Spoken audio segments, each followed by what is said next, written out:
Good morning, ladies and gentlemen.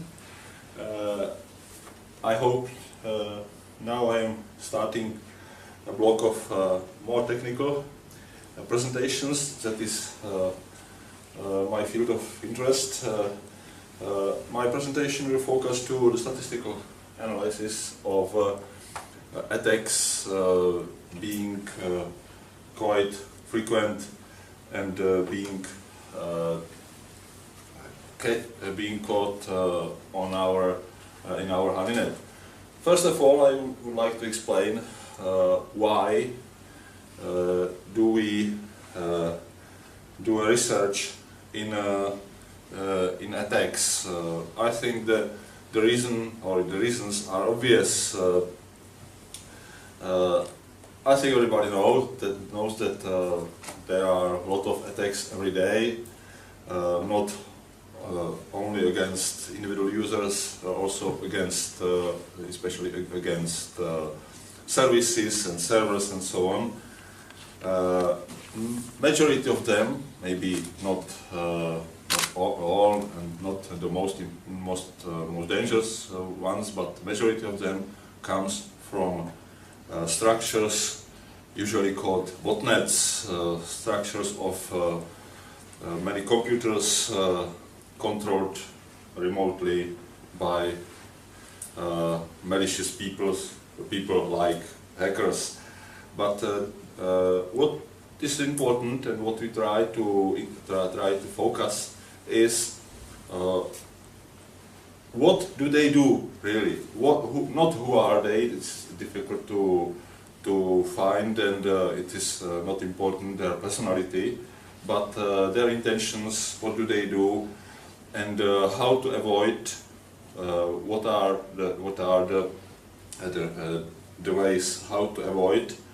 And after beginning of investigations a couple of years ago, we found that it is a good idea.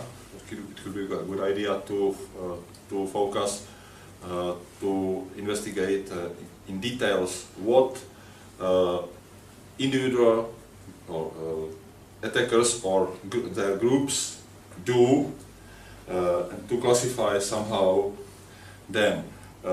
As I already mentioned, that the tool we use is called honeypots. I believe that everybody knows what it is. Honeypot is in fact some certain lure for attackers, and we focus to passive server honeypots that just look like ordinary server, but they have no production value. Their value comes from being attacked.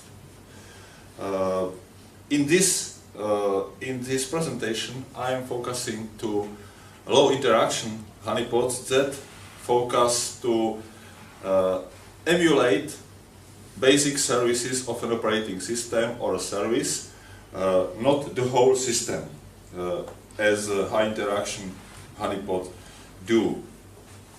We use several types of honeypots, especially here I will present the results from Kipo honeypot, that is open source solution emulating Linux services.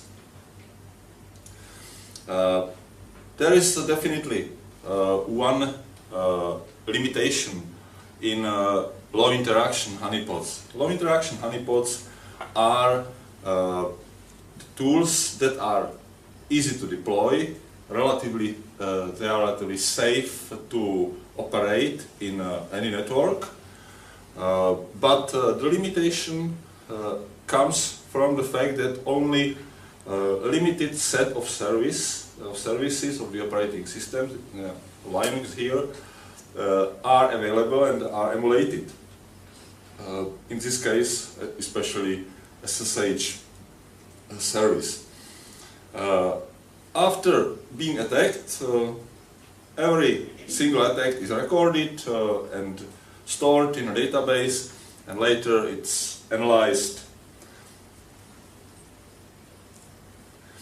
Our research honeypot topology, or research honeynet topology, is composed at present of 6 honeypots.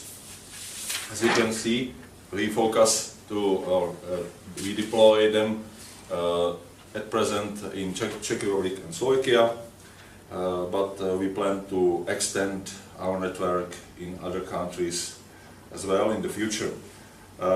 What is important, I will show you in the next part of the presentation, discussing results, that those probes are located in different types of networks.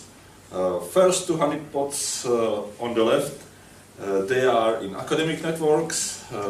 Next, below, there are 3 honeypots located in virtual private hosting services, and next part are ISP providers networks. I will show you that in every network, in every type of network, honeypots work slightly differently. One